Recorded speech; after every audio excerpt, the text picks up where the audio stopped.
Welcome back. We've got a lot to get to this morning. A new CNN SSRS poll has Joe Biden up 5 points over President Trump nationally, 51 to 46%.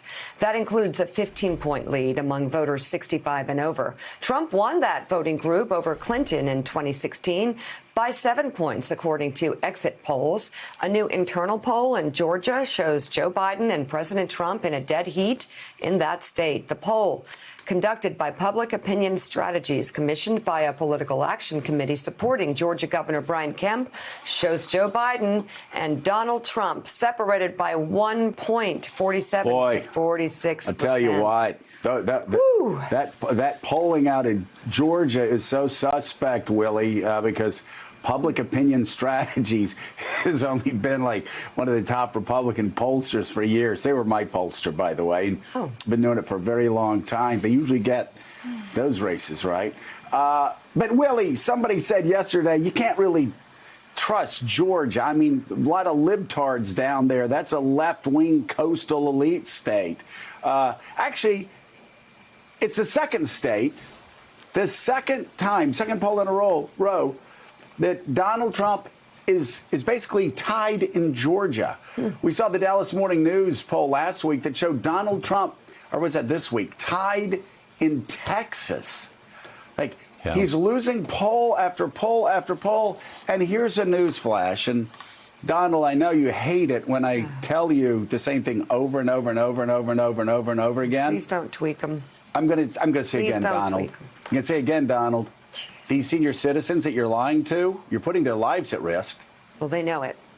And now they know it because, as I told you months ago, I think it was, Donald. Hey, Donald, put down your phone and listen for a second. These seniors, they go to doctors they've known for 25, 30 years, and they say, is the president telling the truth or is Fauci telling the truth? Doctor said, listen, I voted for Trump last time, but he's lying to you about your health, and this is very dangerous. Now, see, I warned you about that, and you got really mad, I guess. I don't know. But it's happening, Donald. It's happening. Seniors are breaking away from you in swing state after swing state, even states that aren't swing states like Georgia. And, Willie, you look, every poll we're showing, senior citizens are just saying no to the lies of Donald Trump, the deadly lies of Donald Trump about their health. And he's got, he's also got his economic people saying, hey, go out and rush out like weeks ago. You know what? Seniors are going to die. Yeah, it happens. Donald Trump himself said, hey, people are going to die. So just go out and start working. There's no balance. There's no nuance. There's no safe stepping back into the economy. It's all, Donald Trump saying ignore the White House guidelines. And we see in these polls again, Willie, senior citizens, they know what's going on. They've been around a while. They're kind of smart. They talk to their doctors and they realize Donald Trump is putting their lives on the line.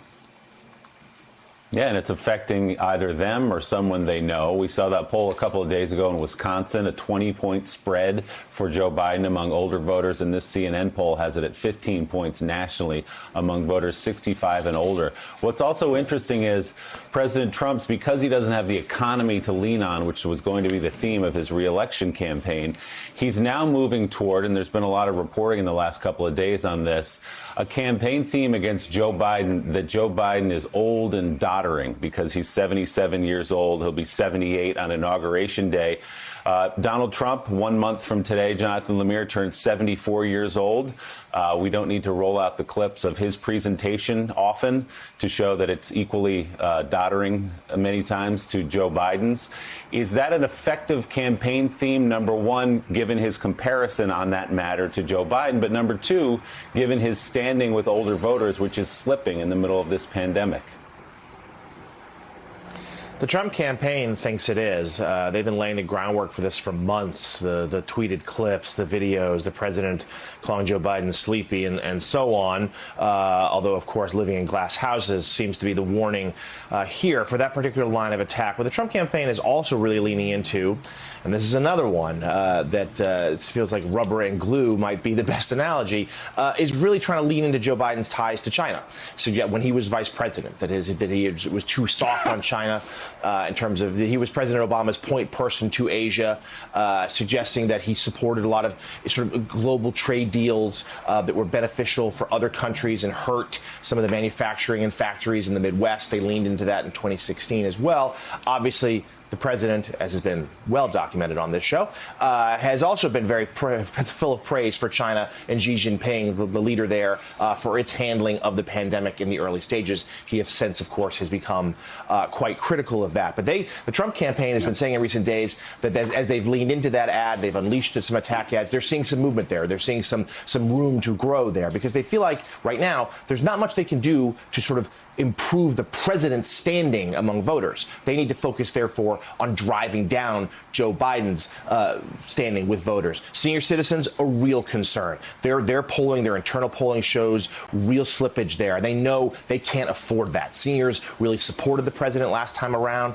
He had a rather healthy margin against Hillary Clinton with that age group. He needs to duplicate that now. But I will say this. One other piece of news, that same CNN poll that has Biden up nationally in the 15 battleground states, Trump has a lead. That poll, there's a greater margin of error, but that poll shows Trump up 7 in the 15 battleground states, the states that are probably going to determine this election. So the Trump campaign, they're hopeful that they've stopped the president's slide, even though, as you point out, a place like Georgia, if that's in play, that opens up more paths for Biden to the White House. But those battleground states, they remain close, and they're going to be ones to watch. The president's team, for what it's worth, they feel better now than they did a couple weeks ago.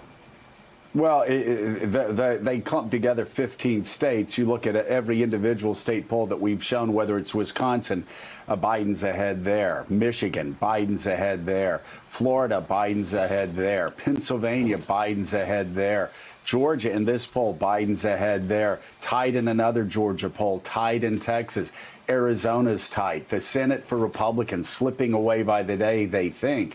So a lot of very bad things going on. And, it's very interesting. In 2016, Mika always brought up the fact that all of Donald Trump's weaknesses couldn't be exploited by Hillary Clinton because if it was about being honest and trustworthy, Hillary's honest and trustworthy numbers were just as low as Donald Trump's. She'd been in the office for 25, 30 years, battered in public for 25, 30 years. And so she couldn't debate him on that. Whenever she talked about sexual harassment, then Donald Trump would start attacking Bill Clinton. That always neutralized that argument. So all the arguments always seem to be neutralized. Jeffrey Goldberg, we now find Donald Trump in the same position in 2020 that Hillary Clinton was in 2016. He wants to say Joe Biden is doddering. There's about 10 minutes of Daily Show clips that show Donald Trump forgets what he's saying halfway through his sentence time and time again. Thanks for checking out MSNBC on YouTube, and make sure you subscribe to stay up to date on the day's biggest stories. And you can click on any of the videos around us to watch more from Morning Joe and MSNBC. Thanks so much for watching.